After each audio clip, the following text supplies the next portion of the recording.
While President continues to play dumb on murder, 2016 reporting shows Saudis only blacklisted Khashoggi after journalist criticized Trump, so the Saudis murdered a journalist they previously banned for speaking badly about Trump, and now Trump refuses to condemn him for it. Here's a summary of the article. As a columnist for The Washington Post, Saudi journalist Jamal Khashoggi frequently criticized his home country's government, denouncing the country's treatment of women and most recently, in his final column published Wednesday, calling on Saudi officials to embrace press freedom. As critics accuse President Donald Trump of conspiring with the Saudis to cover up Khashoggi's suspected murder, one journalist on Wednesday highlighted an article published in The Independent, weeks after Trump was elected in November of 2016, noting that Khashoggi's criticism of the Saudis wasn't the only thing that led the government to ban his work from appearing in his home country. To several political observers on Twitter, the revelation that the Saudis had so directly come to the defense of Trump gave new meaning to the fact that the president is now attempting to shield Saudi Arabia from the international outrage that's exploded in the 16 days since Khashoggi disappeared after entering the Saudi consulate in Istanbul, especially following reports that U.S. intelligence agencies had known of a Saudi plan to detain Khashoggi.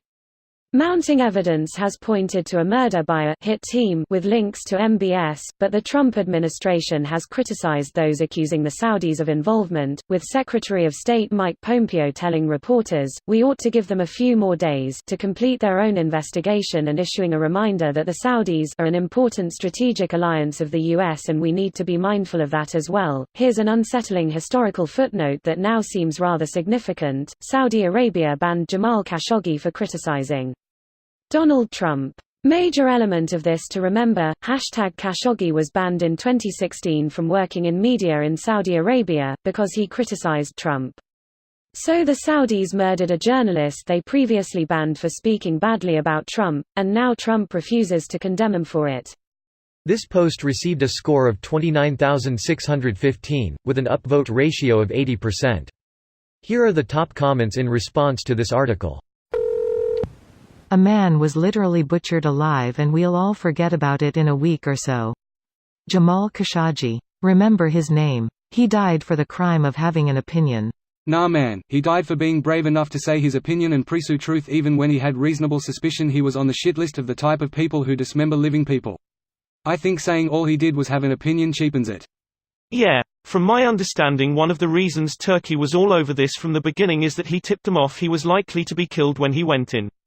He likely didn't know about how gruesome it would be, but man did the guy have courage and conviction. No, Turkey saw an opportunity to stick it to the Saudi pricks. Turkey is no paradise for free speech, individual rights and human rights either. The US, Turkey and Saudi Arabia all have their own interests.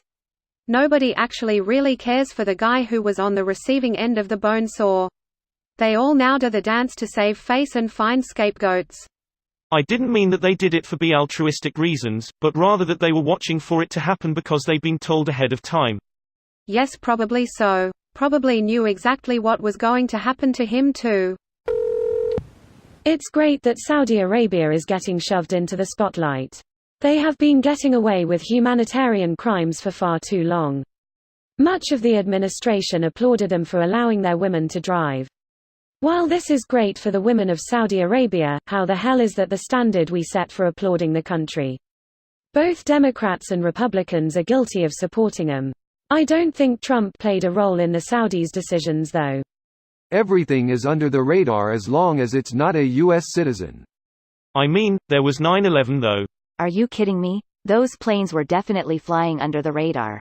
Well yeah, the shelf on the left of course, for easy reference. See the theme yet? Trump sucking foreign cocks of countries that are literally the enemy of the U.S. and yet his voter base are supposed to be staunchly patriotic and xenophobic? Edit. Love the Trumpet responses, BB but Obama didn't build his whole election on America first all the time, stick it to any country who is foreign. The only people Trump sticks it to is its allies, and he is selling your country down the drain to line his own pockets. When he is finished with his term the damage he will have sowed will be around for generations. Yeah, you really stuck it to your opposition, really showing them who's boss while you pour more gasoline on your burning life raft so that them liberals will go under. This video was automatically created by Reddit to speech. The article and comments in this video were selected from Reddit according to their upvotes, and any paraphrasing was performed by smmry.com, without any human intervention.